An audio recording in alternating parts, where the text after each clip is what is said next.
señor presidente, gracias Rubén, y a través tuyo a todos los integrantes de la comisión, lo mismo al presidente de la Comisión de Presupuesto Caserio y bueno, a todos y todas con esta forma virtual de trabajar que nos permite poder trabajar, pero bueno, dan ganas de abrazar y saludarlos. Así que bueno, primero gracias por la invitación, y si me dejan ahí a Silvia y Oscar, que los veo, mis amigos y coterráneos de Neuquén, ¿cómo están? Pero en realidad un gran saludo para todos y todas. Agradecerles esta posibilidad de poder exponer nuestra opinión con respecto a esta media sanción, que nos parece un trabajo muy interesante y muy positivo en el orden de dar previsibilidad a todas las políticas energéticas. Es fundamental avanzar y dar previsibilidad y que en materia energética en nuestro país tengamos muy claro un proceso a mediano y largo plazo. Y creo que por eso no solamente les agradezco la invitación, sino que los felicito que estén discutiendo esto de una ley que fue pensada, fíjense, por iniciada y empujada por un expresidente que venía de ser gobernador de una provincia petrolera y sin embargo entendía en el marco de esa diversidad que tiene nuestra matriz energética y la potencialidad de poder avanzar y generar también no solamente energía, sino recursos y puestos de trabajo a lo largo y a lo ancho de nuestro país. Pero digo, así fue como imagino que en ese momento el expresidente Néstor Kirchner habrá impulsado la sanción de la 26093 allí por el 2006. Y ese sigue siendo el espíritu de este proceso: transición energética, generar recursos, simplemente también cuidar puestos de trabajo y cuidar empleos, generar muchos empleos, que eso la verdad que ha dado un resultado muy positivo. Un puesto de trabajo es importante, imagínense miles de puestos de trabajo. Pero era importante en el marco de ese proceso y ese régimen que fue pensado con un plazo, volver a tener un régimen que establezca también un plazo que dé un horizonte que le va a servir seguramente a los inversores para tomar decisiones, a los trabajadores para tener tranquilidad de su horizonte de su puesto de trabajo, a las regiones para poder transformar, en este caso, ya sea la soja, el maíz o la caña de azúcar en energía y en producción, y al sistema en general, siempre que le demos la mayor previsibilidad y un horizonte a mediano o largo plazo, también nos sirve a todos y todas. Así que la verdad que yo estoy muy contento del trabajo que se hizo en diputados, me parece que lo tomaron muy bien. El expresidente de mi bloque, Máximo Kirchner, avanzó en una propuesta con un esquema de trabajo que me tocó participar. En 2 ocasiones estuve en la comisión, pero también nos reunimos con los diferentes actores que venían preocupados porque cuando me tocó asumir a la Secretaría iba en una situación compleja. El vaivén de los precios hacía que en algunos casos tenían corte pero no tenían precios, entonces las plantas no estaban trabajando. Y la verdad que logramos hacer en un esquema de diálogo y consenso con todos los actores un sendero de precios que les permitió a todos reactivar la actividad, y ahí teníamos un mandato muy claro del presidente Alberto Fernández y la vicepresidenta Cristina Fernández de Kirchner de poder avanzar, y creo que resultó ese sendero de precios, pero por supuesto que tenía un plazo que tenía que ver con el plazo que tenía el régimen vigente.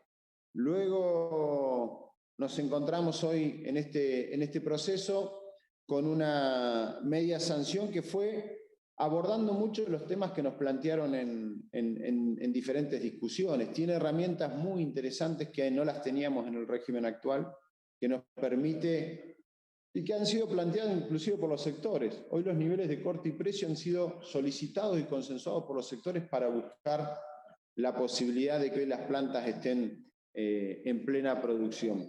y ese tiene que seguir siendo el espíritu, y ese es el espíritu, sin lugar a duda, que han buscado los legisladores en la Cámara de Diputados en esta media sanción. El proyecto, si me dejan brevemente, les redacto los artículos más importantes y luego dejamos abierto a las consultas. No sé, Rubén, si ese es el mecanismo que preferís o quieren ya directamente preguntar por el proyecto. Pero si me dejarían explicar algunos puntos. Sí, por favor. Podés explicar. Bárbaro. No los quiero aburrir, pero es importante entender el contexto. La Argentina tiene una matriz energética diversificada y la verdad que el esquema de transición energética al que va el mundo, la Argentina tiene que ir en ese camino. Y esto es una gran herramienta que se pensó allá por el 2006, que se desarrolló, se elaboró.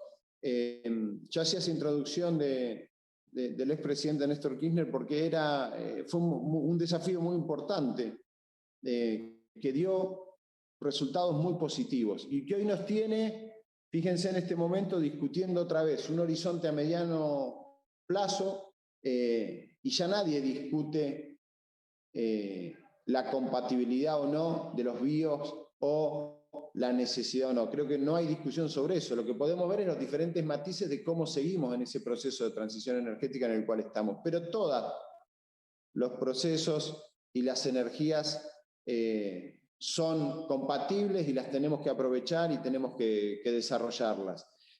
Por supuesto que eso atrás trae puestos de trabajo, actividad, industria, pero también energía que es accesible para nuestros vecinos y vecinas, porque de eso también se trata. Entonces, en este proyecto me parece importante, bueno, la definición es clara de los BIOS. Por supuesto, la autoridad de aplicación nos recae en la Secretaría de Energía. Las funciones no son muy distintas a las que se planteaban y que venían sostenidas en el régimen actual. Las definiciones de biocombustible lo mismo, pero ya en el artículo 5, en el último párrafo, ahí había una preocupación que nos había llegado de todos los sectores, y creo que en el último párrafo del artículo 5, que dice: las empresas que produzcan y o destilen hidrocarburos no podrán ser titulares o tener participación en empresas y o plantas productoras de biocombustible. Está claramente definido, creo que es una definición muy concreta del legislador y nos parece muy importante, porque este era uno de los temas que giraban como una cosa opaca. Y me parece que acá quedó totalmente clarificado y fundamentado.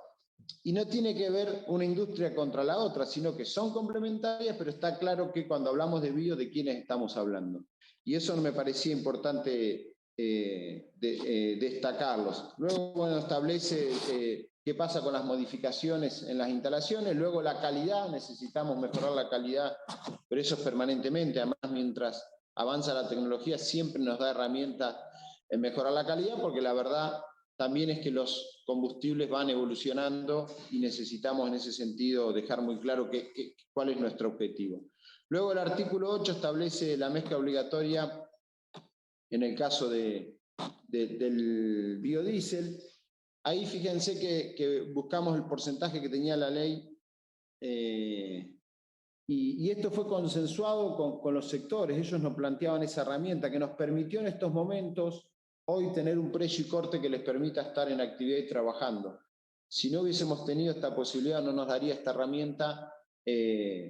Muchas veces, como sucedió, se paralizaba la actividad. Por eso también tiene un esquema y la posibilidad de subir o bajar en función de cuál es la situación del precio, para que no se nos paralicen las plantas. Ahí lo que estamos cuidando sobre todas las cosas son los puestos de trabajo, que es fundamental, además de la industria y además de la actividad. En el artículo 9 hace lo propio para el bioetanol, mantiene el porcentaje actual y ahí lo separamos en cuanto al 6% de caña y al 6% de maíz. También nos parecía importante, hay una separación porque la lógica en los precios de caña, al no ser un commodity, es más predecible, por decirlo de alguna manera, y en el caso del maíz tenemos algunas variaciones que nos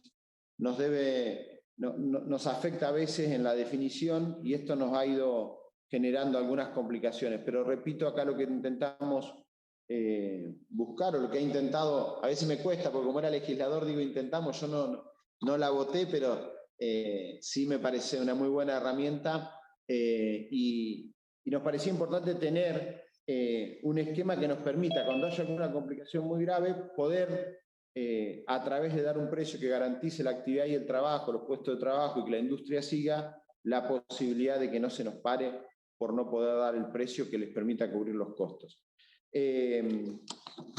Luego define los porcentajes, los volúmenes. Me parece que en eso también hubo un consenso generalizado.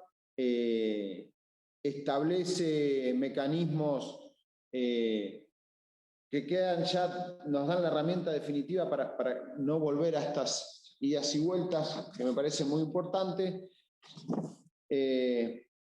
El esquema de determinación de precios es también lo que se venía definiendo, y ahí necesitamos nosotros tener en la normativa una claridad para, nuevamente repito, no volver a procesos donde se nos paraliza la industria, con todo lo que eso implica.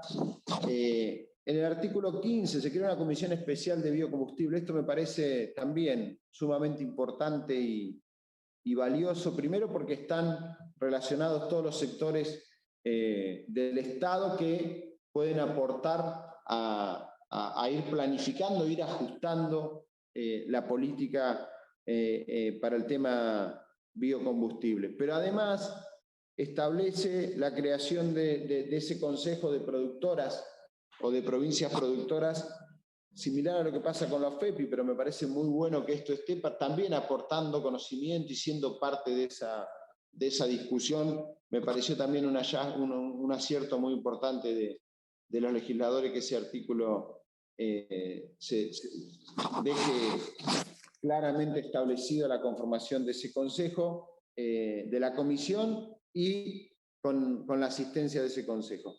El artículo 16, en cuanto a la sustitución de importaciones, también nos parece importante este artículo porque nos da una herramienta para que, cuando las condiciones económicas nos permitan, poder producir y dar un corte más amplio y dejar de importar combustible. Así que nos parece que es importante. Por supuesto que se tienen que dar valores que nos lo permitan para no afectar el bolsillo en sí de todos los consumidores, porque todos sabemos que el combustible está relacionado al costo de vida de todos, como muchas de las cosas y muchas de las decisiones que tomamos siempre desde el Estado afectan la vida y el bolsillo de los argentinos. Pero nos parecía importante también tener esta posibilidad de avanzar en los cortes cuando las condiciones económicas nos permitan hacer eso, y poder sustituir o dejar de importar y reemplazarlo por combustible producido en la Argentina, por trabajadores argentinos, en industria argentina.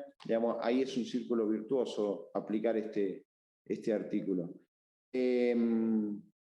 Luego, bueno, las infracciones y sanciones, que es lo mismo que teníamos, ahí no hay grandes modificaciones. Y ya para terminar y ya quedar abierto a las consultas, por supuesto que tenemos un plazo de vigencia de la norma que va hasta el 2030, y eso nos parecía también importante, no limitarnos a un esquema de un año o de 2 o 3 años, sino ir a un horizonte que permita planificar, que permita asegurar ese esquema de inversiones que necesitamos para que las plantas sigan funcionando, se sigan modernizando, sean cada día mejores, y los puestos de trabajo se sigan sosteniendo, y esas economías regionales tengan esta actividad.